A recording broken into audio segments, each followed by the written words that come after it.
Aleyküm Yakub House avlanışlar aziz mijozlarimiz. O birini yanındamız. Şurada ikinci tarzda 83 metr kvadrat 3 xonali kvartira chiqdi. Shuni ko'rib chiqamiz. Bu yerimiz prixожий zona, giraverishini shunday damir eshiklar qo'yilgan. 100% remontdan chiqqan zamonaviy rakonalar qo'yib berilgan bu yerga. Birinchidan ko'rib ketamiz. Bu zal mehmonxonamiz. Kattaligi ajoyib, potoloklarni ham ko'rib turibsizlar. Bitta darajada chiroyli naqshli qilib remont qilganlar. 12 adam üstler kürsü bemalol sig'adi. Bu tarafda TV zona qoldirganlar. Yo'ldan bir ko'rsatib bering. Iner obxodnoyni dik yana bu yer yo'lning ustida joylashgan. Keyingi xonani ko'ramiz. Keyingi xonamiz spalni. Shuni eshiklar qo'yilgan, zamonaviy spalnimiz ham kattaligi ajoyib.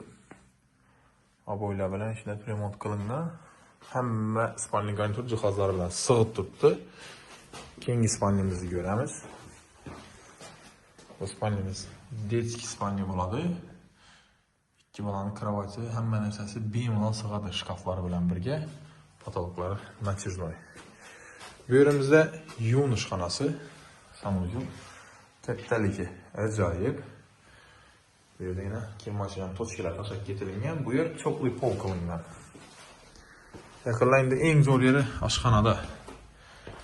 Oshxona ikki o'ringa bo'lingan. Patologda ko'rib turganlaringizning bu tarafi oshxona hududi bo'lsa, kvadrati ulug'ligi sababli bu tarafida ovqatlanadigan stoloy zona, unda двухконтурный котелlar turibdi. Patologlar natijnoy. Remontdan gap yo'q. Mana yaqin yeri bu tarafida ovqatlanib, bu tarafida kuxni gostinniy sifatida foydalansa bo'ladi ekan. Shuni kvadrati shu narsa imkoniyat berib turibdi. Changot turibdi. Bu narsalarga ahamiyat beramiz, chunki yashalmagan bu yerda. Lyustralarni ham ko'rib o'tamiz yana shunday zamonaviy. Yaqinlar, shu kvartiramiz sotiladi. Primoy egan nomerni qo'yaman pastda. 550 million deb turibdi, ozgina kelishadigan yeri bor ekan.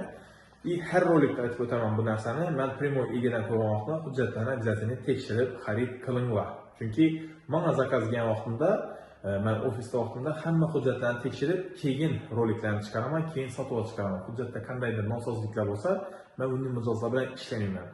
Hozir Rozayandagi aksiyamizda Primoy egadan chiqib turgani sababli hujjatlarni o'zingiz tekshirishingizni so'rayman.